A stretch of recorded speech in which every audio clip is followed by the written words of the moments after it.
Vivek, first of all, thank you for joining us. We know you're deluged after your performance last night, and we appreciate you taking the time to talk to us. I want to delve in a little bit to some of the topics that got raised, but not very in-depth, which is the nature of the format. First of all, the pundit expectation, the consensus, was that everything was going to focus on Governor DeSantis. Everyone was going to go on stage, attack Governor DeSantis, given his status apparently as the obvious alternative to Donald Trump. That most definitely did not happen. He was essentially ignored, and instead the focus of the attacks almost entirely was on you. I know the obvious answer is it's because I'm rising in the poll, I'm considered a threat. But beyond that, was there something else going on that caused there to be so much hostility and focus on you from the other candidates? Yeah, I mean, it's a little bit inside baseball, but I think if you look at certainly what our campaign is seeing, when you're looking at actually understanding who the likeliest voters are, who tend to be the most informed, the trends are very sharp in my direction. And so I think if the other candidates, the one thing it did teach me is that the other candidates are serious about at least trying to win. Right, if they weren't serious about actually trying to win, they wouldn't have even bothered. But I think their campaigns understand what our campaign understands, which is that this is effectively a two-horse race between myself and Trump right now. The dynamics of the most informed voter base, and that's where you see a trickle-down effect for everybody else, they are coming in our direction in droves. And so the headline poll numbers that you'll see are diluted by the fact that most people in this country didn't know who I was 4 months ago. Right. But of the people who do, so I'm starting 2 months ago with a very low name ID, but seeing our polling against that backdrop, that is striking and largely unseen for a very long time in politics. And so I think that the other campaign teams have probably smart people working for them, understanding that DeSantis is not really going to be their obstacle if you roll this to where the puck is going 2 months from now. And I think they tried to get a head start on that last night. I don't think it worked out too well for them. Right. But. So that's the pundit analysis, the kind of horse race analysis. Yeah. I see the validity to that as well. Let me share with you my hypothesis and see whether or not you agree, which is there were some very sharp ideological divisions on that stage, typically involving you on the one side and all of these other candidates on the other, because all of these other candidates have a long history in the Republican Party, predating Donald Trump, going back to George Bush, the kind of Reagan economics, Bush Cheney foreign policy against which Donald Trump successfully ran. You were the only candidate essentially espousing this kind of new form of republicanism. I sensed there was a lot of hostility for real from these other candidates. Maybe it's in part because of resentment that you haven't been around for very long and they have, but I'm wondering whether it's actually ideological in the sense that they want to wrench the Republican Party back from the new kind of America First populist ideology that the Republican voters are now simply insisting on. Yeah, I mean, I call the ideology absolutely America First nationalist ideology. And this is going to be good for our party because it is a deep ideological division within the Republican Party. And it's not even limited to the Republican Party. Right, Glenn, I mean, I'm coming from the outside. I rarely talk about Republicans and Democrats. Because you haven't been a Republican all that long, as you've talked about. Yeah, I mean, I voted Libertarian in the first election I ever voted in. I find partisan distinctions rather boring because I don't think they capture the essence of real social, political, and cultural divides in this country and even across much of the modern West. I think the real divide is between the managerial class and the citizen, between those who are skeptical of the citizenry to determine and self-determine how they sort out questions from climate change to racial injustice. There's one worldview that says the people can't quite be trusted. It has to be a small group of elites, really, in the back of palace halls. That's how it was done for most of old world European history. And then the 1776 version of this, the post-1776 American version, said no. We, the people, sort out those differences through free speech and open debate in the public square where every citizen's voice and vote counts equally in a constitutional republic. That's a fundamentally different view. So historically, the Republican and Democratic Party in the establishment wing of both, which is to say the dominant wing, at least as it relates to funding and most candidates who are propped up by it, are debating within the confines of the first view. Right? We have one set of people that say, oh, well, we need higher taxes, and one people say we have lower taxes, but we both agree that the people can't actually be trusted with the most important questions. Whereas my view is that the real thing we need to fight for today is the 1776 ideals, the rules of the road in the first place, that says whatever the answer is, we the people get to determine it. Not a federal administrative police state, not an ESG movement of a woke industrial cartel between the public and private sector, not multinational, international institutions that impose that will on the sovereignty of sovereign nations. No. We the people, the citizens of nations, and in the United States of America, the citizens of this nation, determine that through our constitutional republic. And so that's what surfaced itself last night on the debate stage of the Republican Party, but that even is too small of a description for what's really going on, which is far deeper, and there's a version of this that at least should exist, and I think does exist, within the Democrat Party as well. Right. That's not as much my concern right now, this but this is deep. Did play out in the 2016 election where Bernie Sanders on one side, Hillary Clinton on the other represented, I think, that schism that you're describing.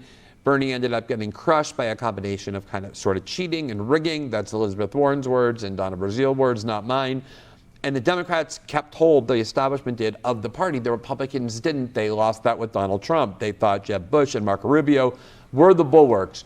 So is that the sort of, and then you look at the fact, and you've been talking about this a lot as well, that for all the kind of intense partisan discourse we hear where everyone's a Democrat or Republican when you turn on cable news, when you got into the United States, people don't care about that. They really don't. Lots of people said in 2016, my two favorite candidates are Trump and Bernie. Lots of people who voted for Obama twice voted for Trump in 2016, which makes no sense from the partisan perspective if you're kind of a and then you have this huge swath of people who just don't vote. A huge millions and millions of Americans, not because they're impeded from doing so, but because they just don't think it matters. One of the arguments you're making is, look, I'm not auditioning to be Trump's vice president. I actually think I can make a better inroad into these kind of voters than President Trump could, who did a good job in 2016 to bring new voters. What is the reason for that confidence? Is it just generational? Do you have a specific message that resonates? Yeah, so it's not just generational. I mean, that's an element of it. I think the fact is that Trump helped air a lot of that pent-up emotion that had been suppressed and systematically suppressed by both parties. And Bernie tapped into that, too, in some of the way that you described. This is where I would pick at one thing you said earlier, too. Populism isn't really a philosophy. Populism is a response to an emotional current. But I think there's a real philosophy underlying this. Absolutely coherent on its own terms, a new political ideology. Well, is that what you described where you trust the people to make decisions? Yes, and it's not one that I'm inventing. It's one that was born in 1776. And so I think we live in a 1776 moment, but it's not just that we're going to go out with pitchforks because we're mad. It's because we're going out to revive the modern American Revolution on the principles as written out in the Declaration of Independence and enshrined in the best operating manual for those principles, the U.S. Constitution. And so I think what I'm aiming to do, and I believe in some ways we are already doing, though we're just getting warmed up, is leading that American Revolution, that modern American Revolution in our domestic policy. The only war I want to start is the war on the fourth branch of government, which should not exist. I will get in there and actually shut it down. And I think I have a deeper understanding. And by the fourth branch of government, you mean the regulatory state? I mean the shadow government. Essentially out of control, plus the deep state, the part of the government that operates in the dark with no democratic accountability. That's right. The people who are never elected, but who wield most of the political power in this country. That is the war I'm starting. Let me ask you this. And while ending a lot of the meaningless deflection wars that we either start or fuel abroad. And that's a complete inversion of the way the traditional Republican Party has been doing it, is allowing the cancerous proliferation of this administrative state because it shunts elected representatives from political accountability while creating one more deflection tool of pointless wars from Iraq now to Ukraine. That's what's going on. So let me ask you about two specific examples that I thought expressed itself most vividly, this kind of difference you're describing. The first of which was Ukraine, which was incredibly obvious. Only you on that stage are willing to say emphatically, no more money to Ukraine. It's not in our interest. We have lots of stuff to do here at home, including protecting our own border. DeSantis, as you kind of mocked him for putting his finger in the air, was taking that middle ground of let's have the Europeans pay for it. But at the beginning of the war, overwhelmingly, and I know you were against it from the beginning, when a majority of Americans, a vast majority of Americans, were swept up in the propaganda and wanted the U.S. support for that war. Now you look at polls, overwhelmingly, majorities are against it. They want no more money sent there, especially Republican voters. That's an overwhelming, clear view. We don't want any more of this money being sent. And yet every single person on that stage, besides you and maybe Ron DeSantis, doesn't care about that, doesn't care what the voters want, doesn't care what people think about where they want their tax money spent. They want to continue to lavish Zelensky with all of the money that he wants until the end of that conflict, which won't be for years from now. Why do you think that for politicians who do pay attention to polls, if they're going to be successful, they are nonetheless so willing to ignore the sentiments of their own voters to continue to insist on this policy that people oppose? So that's the easier answer. There's a harder question lurking behind it. The easy answer I can tell you from experience: donors. The donor class of the Republican Party fundamentally disapproves of the message that I delivered on that stage. And it's the one thing that's holding Ron DeSantis back, right? Because his campaign is run by his super PAC, which is extremely well funded, far better funding than I have in this campaign, even for all the checks I've personally written. And so that holds him back. But the rest of the field is completely, as I said in the stage, it made a lot of people mad, bought and paid for by the donor class. Frankly, some of which is bipartisan. It's the same donor class that swings in the other direction at times, too. The deeper mystery, though, Glenn, and I don't have a great answer on this, is then why the donor class which is so attached to this religion. Zelenskyism, Ukrainism. It's a modern cult in the United States of America. And the tempting answer, and I quipped a little bit, had a little fun with Nikki last night about, Lockheed Martin and Raytheon, and there's an element of a military-industrial complex, but I believe in truth. And if I'm getting to the truth of the matter, I don't think that's really what's going on, because I know countless donors that I've lost over this issue. Right. Who I can't imagine that they're thinking about what the value of their stock holding is in some weapons manufacturer. I don't think that's it. It's just not. But it's something else. Is it that there is embedded in the Republican Party for decades now this ideology about the United States and the role it plays in the world for all sorts of self-interest It's embedded in both parties. Joe Biden and Liz Cheney are not that different from anyone on stage. There's a lot more support in the Democratic Party, or a lot less opposition in the Democratic Party to the war in Ukraine than there is in the Republican Party, which I think is interesting. They want that war going on at least as much as the Republican establishment, if not more so. I'm just wondering, though, whether there's this kind of genuine conviction, which sounds naive when you're talking about Washington, people with actual convictions, that this ideology has been embedded for decades, going back to the Cold War, the War on Terror, that the way we maintain our dominance in the world is through foreign military operations. So I think I have a good finger on the pulse of what's going on here. I don't think they have convictions. I think that these politicians on the stage yesterday are puppets. I'm deeply convinced of that. I mean, you interact with people, they're good people, they're fine, but they're vessels. Right.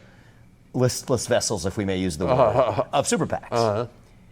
Now, I think that some of those people, though, in that donor establishment, ironically, are people who do have convictions in what that view of American hegemony should be, some of which is tied to self-interest, but not all. It's this attachment to a sense of self-confidence that's derived from superiority over the other. And I think that once you've earned a certain amount of money, the moral superiority then becomes more important than financial superiority. The marginal return of the added green piece of paper isn't worth as much. But the psychological security of knowing that you are better than your fellow man, that's really what I think drives. It's the sick psychology behind Adam actually Smith wrote driving about this that war. in The Wealth of Nations. The He idea did, that actually. there's this sort of That's a good point. vicarious sense of strength and purpose that comes from reading about the conquest of your foreign armies, Yes. especially if you watch from a safe distance, even if that means a little higher taxes. Especially if it's you're worth insulated it. from the consequence as well. Exactly. No, that's It's the not key. your kid going to that's fight. the key, right? It's neither you nor your family that's fighting. It's other people's family who are fighting. That's a great point on Adam Smith, It's a actually. really. I'll show you. If you haven't seen it, I'll show you the passage. It describes. Sounds familiar. I mean, I've been years since I've read Wealth of Yeah, Nations. it's from The Wealth of Nations. Just two more questions, out of respect for your time. One is on the issue of China. Last night you described the Russian-China alliance as the greatest military force threat we face. You said the only war you want to start is against this fourth branch of government, the deep state, the regulatory Yes. state. And yet that kind of rhetoric leads people to wonder whether your opposition to involving ourselves in the war in Ukraine is really about a desire instead to focus that kind of military confrontation with China, to start a new Cold War with China. What is your view of the U.S. relationship with China going forward? No, look at what I've said in the recent weeks, which also was the source of some jabs that some other candidates were giving me for my views there. I want to pull Russia apart from China. I do think that China is a real threat to the United States. In what sense are they a real threat? Well, I think that they want to hold an economic gun over our head and ultimately exert leverage to advance geopolitical goals using the economy to do it. And so I think the right answer is there's a few different things. One is declare economic independence from China. I think that we cannot live in a world in which we're dependent on an adversary for our modern way of life. We can talk about the role of India or Australia or other nations, bilateral trade relationships with other countries. I don't like the multilateral stuff because it comes with a lot of baggage and garbage about climate change, but strong bilateral relationships from Japan to South Korea to India can play a role in this. Pulling Russia out of its military alliance with China by reopening relations with Russia.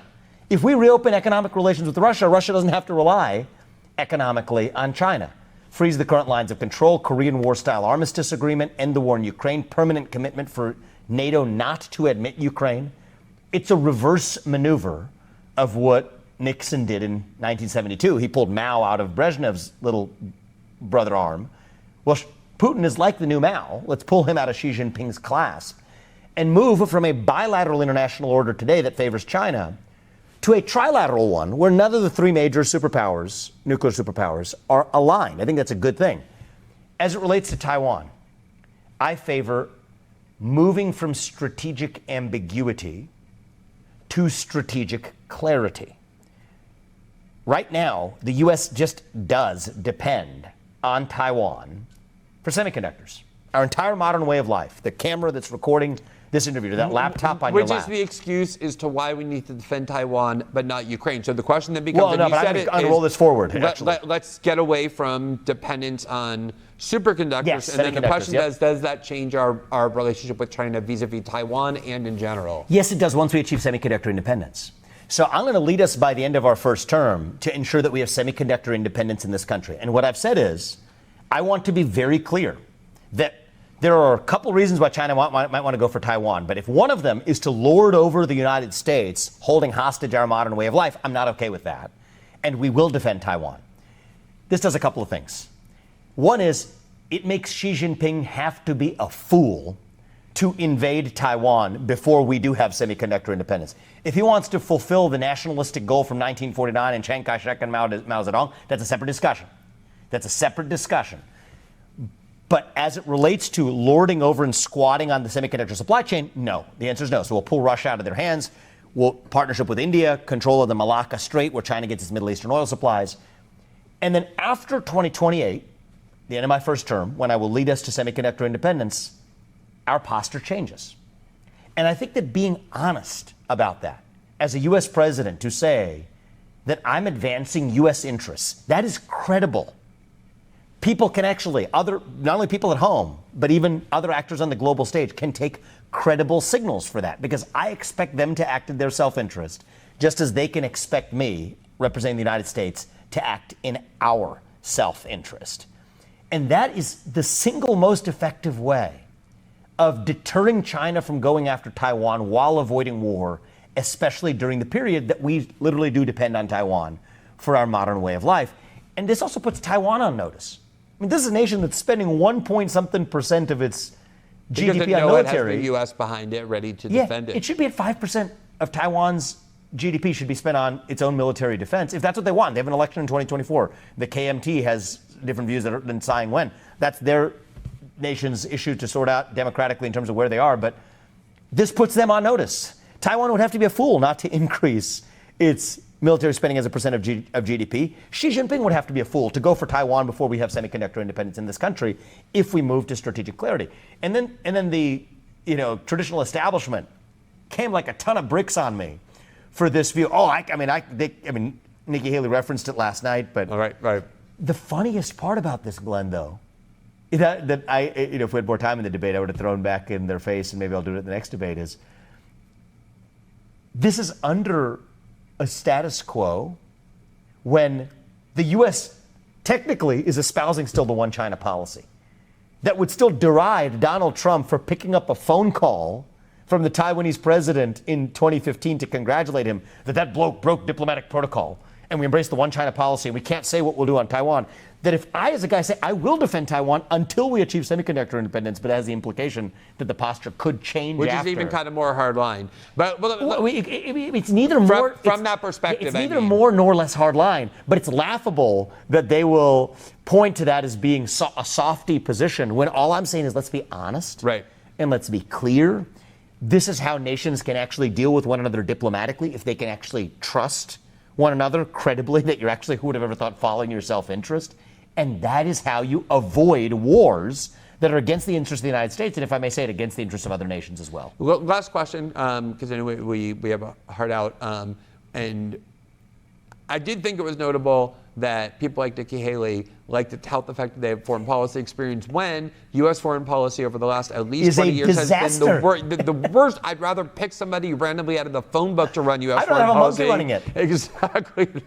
Than any of those people who are so proud of the role they played in all of these bloodbaths and disasters. Yeah. Last question. One of the things your campaign has done that is unique, and you referenced this earlier, I just want to delve into it a little bit more deeply as the last question, which is you've made a point of visiting not Kiev, but parts of the United States that typically the Republican Party ignores. There's a lot of people there who don't vote, who have a tradition of voting for Democrats, not because they're excited about the Democratic Party, quite the contrary, but they think the Republican Party is against their interest in ways that are kind of bigoted or that they've been told is very hostile. And one of the arguments you're making is I want to go into those places with a message that will liberate them either from not voting or from the Democratic Party. What is that message that you have to tell these people in African American communities and lower income communities that the Republican Party and voting for the Republican Party will actually make a material difference in their lives?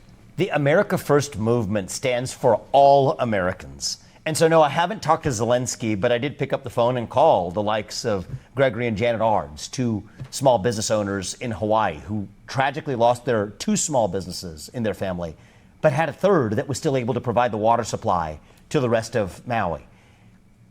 I think that this is a moment when people from the south side of Chicago to Kensington to Hawaii to Maui to Ohio to Iowa to New Hampshire can unite around the idea that we have a government that sells out our own interests to advance some other multilateral interests internationally. And we can unite around the fact that, yes, we do believe that the southern border needs to be sealed, that we do believe that the money that we spend, the taxpayer resources that we spend, should be spent to fund U.S. interests and not pay the salary headcount of Ukrainian government officials instead. And I think I'm already seeing that, Glenn, as I'm traveling this country, is that this is not about Republicans and Democrats. I think it's a 1776 moment where the question is, do you share the basic rules of the road in common? Meritocracy, pursuit of excellence, free speech, something that is itself a controversial idea. But that has been kind of a centerpiece of your campaign, It is a centerpiece of my campaign, absolutely. Self-governance over aristocracy. Do we believe in three branches of government? Do we believe in the Constitution? Or do we believe in this other thing that we're living in today, where it's a quasi-technocratic monarchy in three-letter agencies in Washington, D.C.? And I think the truth of the matter is, easily 80% of this country agrees on the basic rules of the road. Maybe we will disagree on whether corporate tax rates should be high or low, but those are details. Or when to limit abortion or things like that. Yeah, but these are, in the scheme of things, actually details. Right. Compared to the basic rules of the road. And I say 80-20, half the 20 are people younger than me who never even learned those ideals in the first place. We'll teach them and bring them along too. This is the stuff of a landslide election. The single most unifying thing that a leader could deliver for this country is a moral mandate in 2024 to revive those basic 1776 principles. And honest to God, I think I am the only person in this race in either party who can actually do it. And as much as a lot of my policies, certainly on foreign policy on the border and otherwise, do overlap heavily with that of Donald Trump, and I said on the stage last night, I do think he was an excellent president, I think this can't be a 50-point election. We're skating on thin ice as a country. This can't be the Monday after the election day, they slowly trot out who won the election. No. This has to be a decisive victory, bringing young people, old people, black, white, suburban, rural, urban, doesn't matter, We're all Americans, and the America First movement puts all Americans first. And so, yeah, does that help to be a member of a different generation? Absolutely it does. But it's not just a generational argument. It's a vision of what actually matters in this country, what the actual divide is. It's not between Republicans and Democrats. It's the everyday citizen, the great uprising saying hell no to the Great Reset and the managerial class. That's what this is about. So we were covering your campaign when you were at 0.2% because I had a feeling that this message was going to start to resonate. It clearly is now. So we're going to keep covering it as I think you're going to continue to rise in the polls, especially after last night. So congratulations on a great debate, and thanks for joining us. Thanks, Glenn. Good to see you in person. Good to see you as well. Yeah. Thanks for watching this clip from System Update, our live show that airs every Monday through Friday at 7 p.m. Eastern, exclusively on Rumble. You can catch the full nightly shows live or view the backlog of episodes for free on our Rumble page. You can also find full episodes the morning after they air across all major podcasting platforms, including Spotify and Apple. All the information you need is linked below. We hope to see you there.